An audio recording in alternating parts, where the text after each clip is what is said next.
អំបួងកូនកម្ដាយកាត់ខាន់ស្វា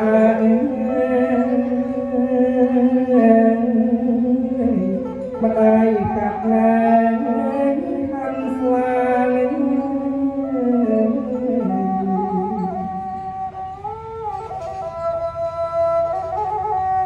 រៀបចំមក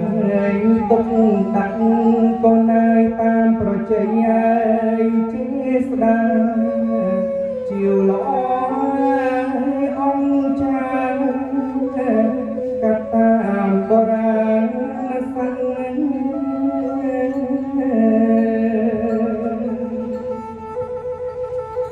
កូនើ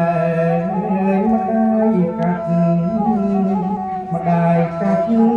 ជាទឹកប្រាំងកូន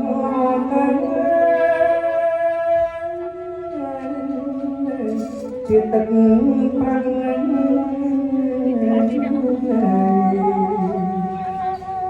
សំឡាញ់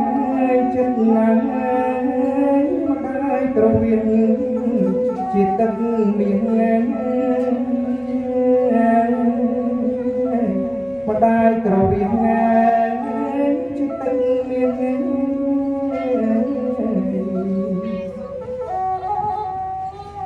ម៉ែកាត់ណាស់ឲ្យកូនកូនណាយមានតម្លៃ